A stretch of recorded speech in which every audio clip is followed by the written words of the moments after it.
I'm Robert Cohen, and this is Rocky Mountain Writers. Our guest is Beth Nugent, the author of Live Girls. Can we get a close-up of this book?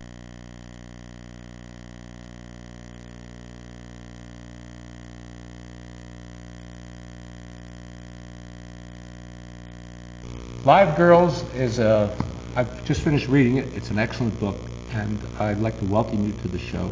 This is the second of your books. The first one is called City of Boys. I have not had a chance to read that, but I found that Live Girls was a very interesting read. Thank you. I was up rather late last night reading it. You can probably tell by the bags under my eyes. But I'd like to start by learning something about you. You're originally a New Yorker. Upstate New Yorker, yeah. I was born up there, but traveled quite a lot. I didn't live up there. And you went to school in New York? Connecticut. In Connecticut. Mm-hmm. Which school? Connecticut College in New London, Connecticut. Yeah, I know New London. I don't know. You do? At all. Yeah. There's a little of New London in there, actually. And how did you move from there to where you are now, to Boulder, Colorado? Slowly. Very slowly. I went to New York after I got out of college to work in publishing. I didn't write at the time. And I went to publishing and I worked at Redbook magazine for a couple of years. They published a lot of fiction. I really didn't like working 9 to 5. And I didn't at the time like working in New York, for $100 a week. So I started writing fiction and applied to graduate school, mostly to get out of New York, which I did. Went to Iowa for a couple of years and stayed there. Then I moved to Chicago to teach, and then I came out here. And you're teaching now at Denver University? University of Denver, yeah. You're teaching English, writing, what? Mostly fiction writing, but also nonfiction writing and some lit classes. Well, first of all, it's remarkable that anyone could live in New York on $100 a week. That was in 1978. Even then, it wasn't that easy. Yeah, I know. I remember. And you got out of New York with your writing? You managed to write your way out of New York? It sounds better than it really was, because I did have a friend at Iowa, and I applied in an off time, so I think I just sort of squeaked in. I just think I was very lucky. So some of it was writing, some of it was luck. And in this book, well, first of all, your first book called City of Boys is a collection of stories, short stories, which has gotten excellent reviews, by the way. I was reading the review in the New York Times of your most recent book, Live Girls, and this is by Patrick McGrath, and he starts the review by saying, Beth Nugent's 1992 short story collection, City of Boys, was acclaimed for the restraint and acuity with which it penetrated the lower depths of American urban life. Miss Nugent brings these same qualities to her first novel, Live Girls, and then what follows is a really excellent New York Times review. There are also some, you've gotten excellent reviews on the back of your book. I won't bother reading them, but the least of them says she is a terrific writer. Now, I found this book to be very engrossing. The characterization in it, the development of attitude, the complexity of characters and all that was quite gripping. I would like to read more about these characters, frankly. But what came to my mind, the first question that came to my mind, and you may have heard this from other people, is why would a nice girl like you write a book like this? I haven't heard that from other people, actually. The most I've heard is, do you really think life is that bleak? It is a very bleak vision. It's I would say it's after the apocalypse. It's not a vision of terrible things happening. It's a vision of people who essentially are burned out, if they ever had any elan vital, any spark within them to begin with, which appears to not be the case. Yeah, I guess that's true. I don't really see them that way. I don't set out to pick out depressed, flattened down people to write about them. They're just the characters I write about are just the characters I write about. But also I should say that my brother, when he read this book, called me up and didn't know what to say to me, and finally said, was I supposed to laugh? I said, yeah. I said, because I thought it was so funny. And so some people read it and think it's just hilariously funny. As for why a nice girl like me is writing a book like this, and I am a nice girl, I think that... I was just joking. I know. I think that probably it has something to do with writers maybe write about the lives that they might have had, or that they're afraid to have, or that they could have, not always the lives that they've had, or that certainly a lot of this are things I've experienced, but also you can sort of project what your life might have been had you gone down a certain road, and I think that's where a lot of fiction comes from for a lot of people. Well, before we go further, just to synopsize the story, the story is about a young woman in her 20s who had a sister close in age to her who is deceased, and yet the sister and her relationship with the sister, or non-relationship, pretty much haunts her throughout the course of the book. She works as a cashier in a pornographic motion picture theater in a major city in the downtown section, very bleak downtown section, and spends her evenings after work in a place called the Hygienic, which is a kind of a cafe, I suppose, where the night crawlers, or whatever you want to call them, congregate late at night, and befriends a transvestite named Jerome, and finally, in desperation, steals a car from an erstwhile suitor named Danny, and takes Jerome off to Hollywood, which apparently is Hollywood, Florida, rather than Hollywood, California, because the book ends with them arriving at the beach in Florida, I assume, in kind of a desperate attempt to escape from a situation which has no exit from it, really, except to get away from it. Is this fictional situation, though, seems very real in a sense, in that those of us who have lived in major cities have observed people on the street and maybe have imagined what their lives were like, or what the process going on in their minds.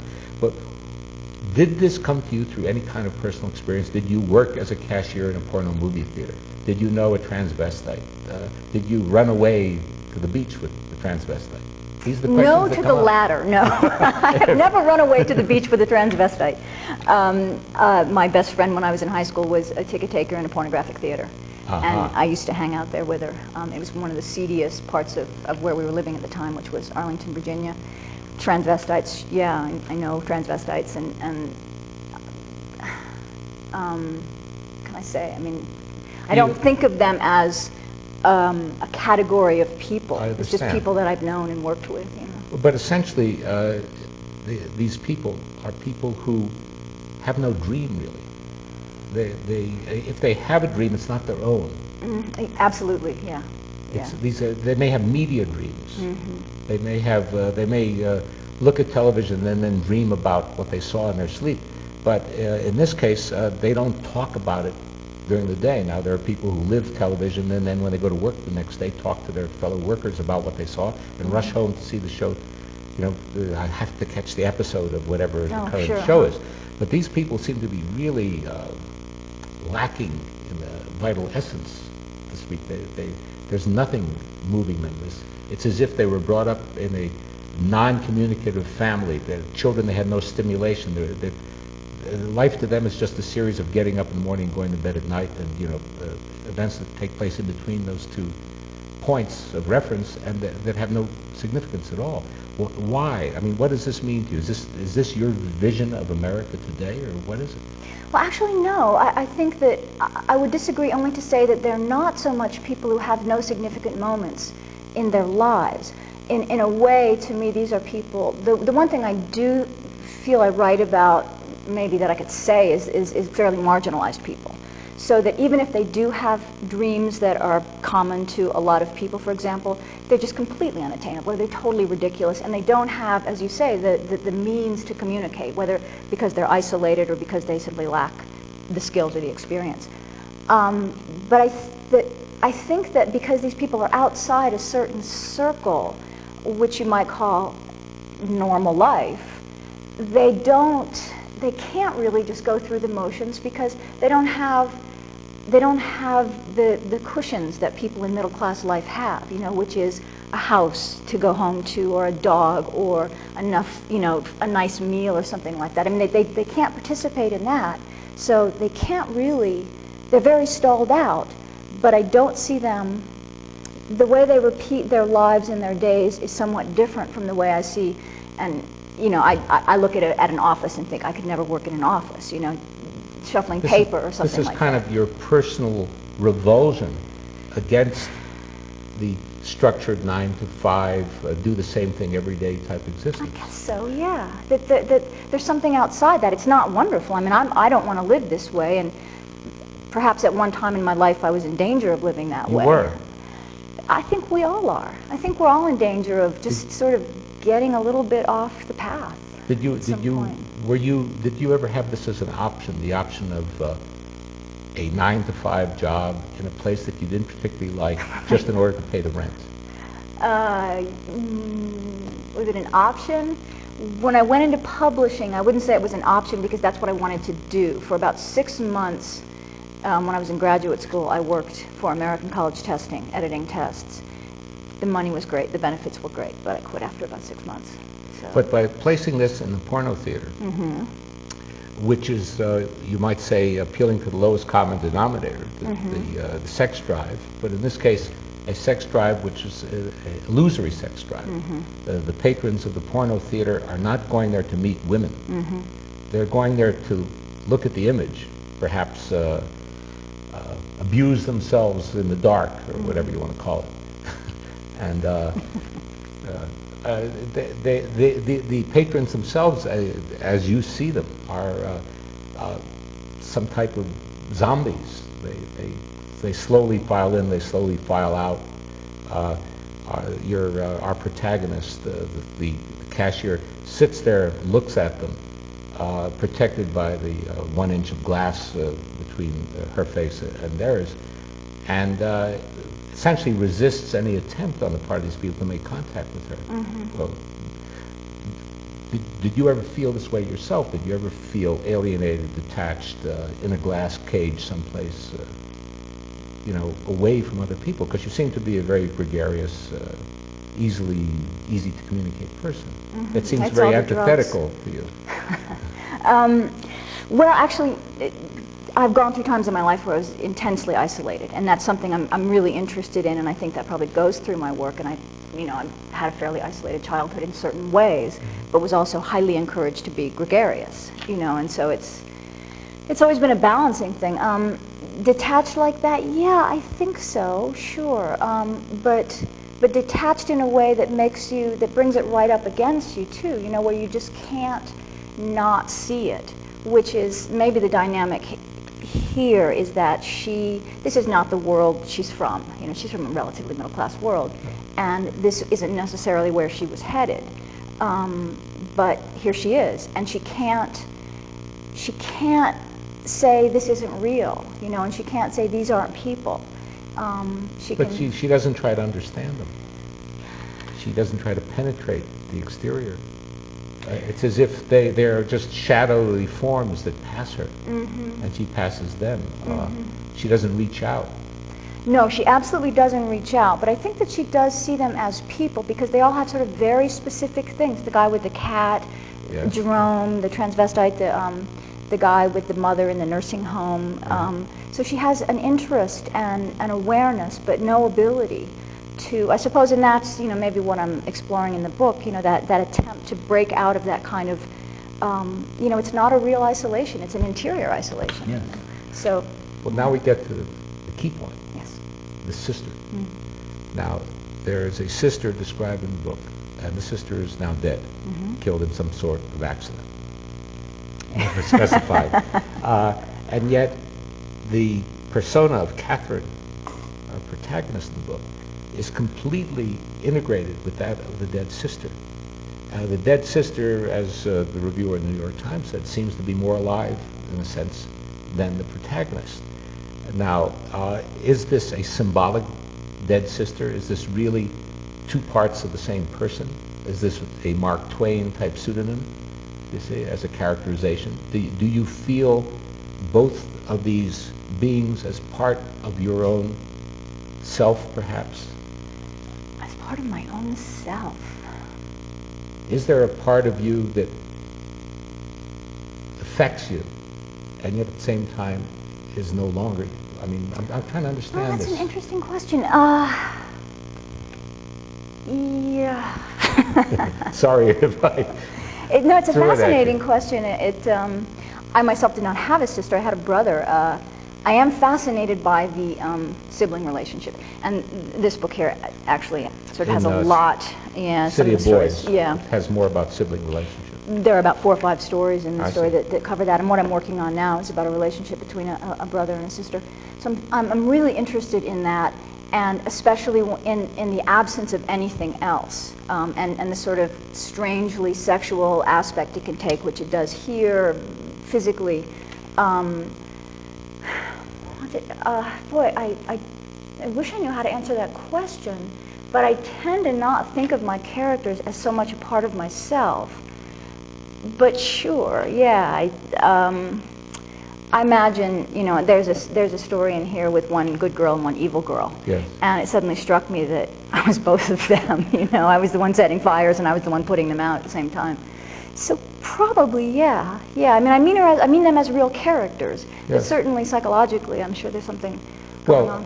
The one that exists, Catherine, the one, the live girl in this situation, would be a totally different person were it not for the dead sister, who we never meet in the book, but who is constantly described but yet described as a shadowy form, someone whose face is covered, someone with whom there's little or no eye contact between her and her sister. Is this, I mean, why? What is it? What are you trying to bring out in this? Do you feel that there's some aspect to yourself or to your brother or to a sibling relationship, or are you trying to describe a sibling situation in which there is no communication, or it is an adversarial relationship? I think it's a very complex relationship, and maybe the most complex relationship I know about, you know, that I've experienced and that I know other people have experienced. And I suppose it has something to do with the way children can affect each other's lives. You know, the way this girl's life would have gone a completely different direction if not for this person and all the things that get tangled up. Guilt, and certainly there's a lot of that in me. I mean, struggling with sort of issues like that from my own childhood, guilt, and should I have done this, should I have been better, that kind of thing. So... I mean, this as far as I see, in my reading the book, and this is a very complex dynamic interaction between the memory of the dead sister and our protagonist, and it's quite fascinating. I found myself quite caught up as a reader, and I say that I've read a lot of books and I don't read too many books these days, but I read this one, and so I was interested in reading it and saying, well, I wonder where this is coming from. I wonder what the point is. If you had some ability as kind of a literary psychiatrist or healer to go into this fictional family, into this fictional woman, how would you have changed or healed her? Well, I'd like to think I did it by writing a book about her. Only insofar as she, to some extent, is repeating patterns. Obviously, she replaces her dead sister with this transvestite. She's losing touch with reality, which is maybe one of the things I'm most interested in, and getting more interested in terms of my characters, is how they perceive reality and how they don't, and what happens. You know, people who live in the crack between the two, and know the difference, but aren't completely sure. You know, and how other people can make us think that way or can confuse us in that way. So here, I guess, I don't know, I was talking to my editor about this, and she said that the ending of the book is as bleak as it should be, and they're going to go commit suicide. And another person I talked to said it was a rather upbeat ending because they were outside for the first time. And for me, you know, I really didn't think how to end the book so much, happy, sad, how to resolve it, except I do see it as there's some movement. And so I guess that's a long answer to that question about how would I save this character, but that's how I would start. Yeah, if you were a child psychiatrist and these two sisters were brought to you by their parents, let's say, or by the school, what would you advise in order to enhance their development? I mean, today we hear about visual stimulation, auditory stimulation, playing music for children, reading books to them, taking them places. This Catherine's mother thinks that she should take her places, but drops her off at events and then picks her up in the car, and Catherine doesn't attend the event, just sits and waits for her mother to come back a few hours later. How would you deal with that? Because effectively it's a book that I think applies to a great many people who, after reading, will say to themselves, well, what can be done differently? How can we help people?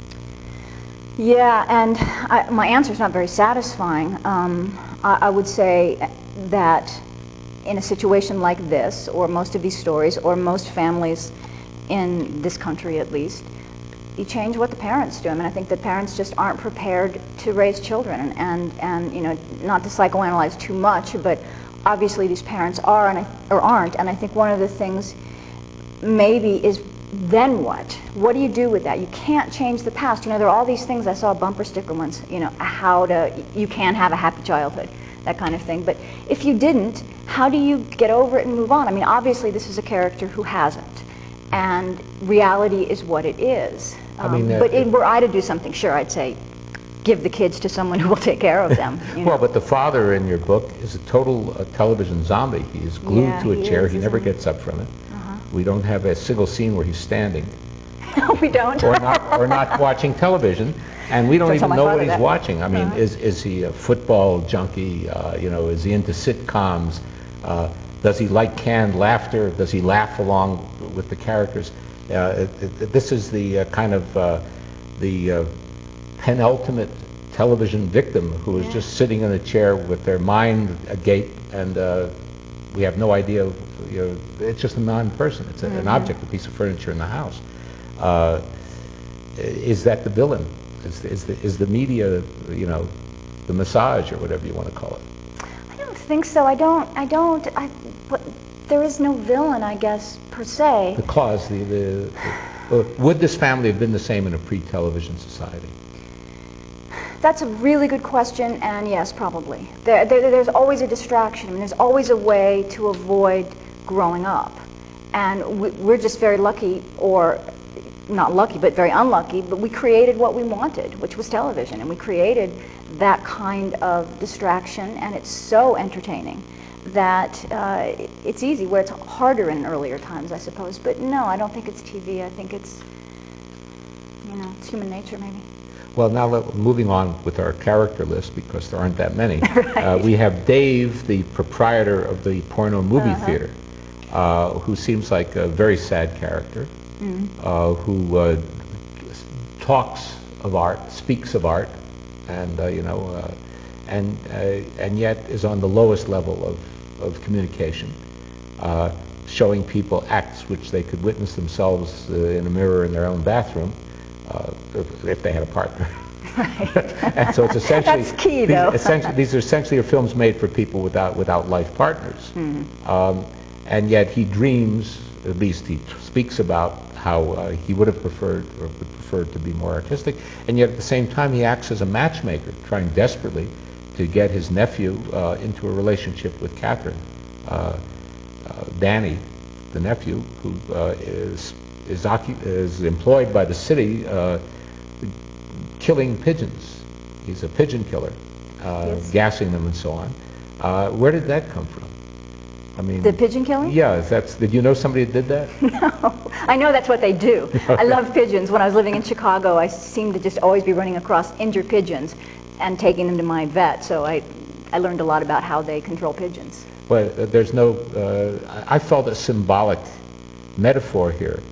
The pigeons being birds that can fly wherever they wish, and this young man's job being preventing them from doing so because they get in the way of business, of the community and so on.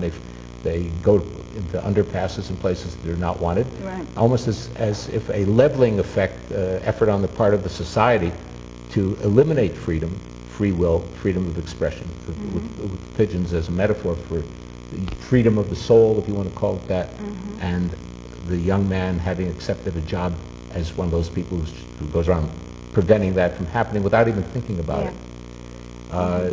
These are social roles, there's no question about it, but the key point here is when Nick, who seems to be a local procurer, or whatever. Oh, yeah. When he unleashes the idea of live girls, that they should have live female sexual, erotic, whatever you want to call them, performers in the theater.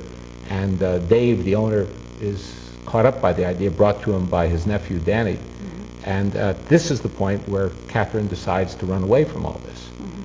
It was that because she felt that the live girl thing would be in the form of exploitation of females like herself, or what?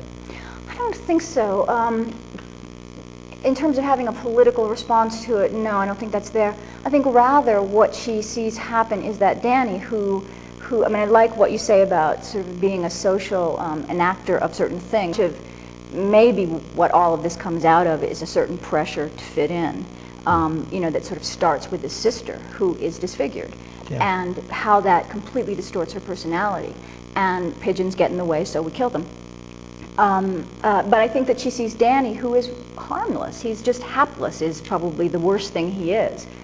So easily turn towards something like that without thinking about it. Same as with the pigeons. I mean, usually people who do things like that don't think about them. You know, people don't sit and think, oh, Yahoo, we're going to get a bunch of naked women up. They think, how can we make some money? Oh, I know, let's exploit X or X. Or pigeons are in the way. I know, let's kill them. Not, let's go out and kill some birds, you know, but just, okay, these are a problem, let's eliminate them. Well, I found the book to be very interesting. We could go on and on about it, but I really think that people should read it. It's a fascinating character development. I would like to read more about these characters. Maybe you'll write something else about them, but I found that it's an excellent book, and it's been a great pleasure to have you on the show. Beth Nugent, the author of Live Girls. Let's see the cover again. If you see this in your bookshop, published by Knopf. And I want to thank you for coming on the show, and hope to have you on again. Thanks for having me.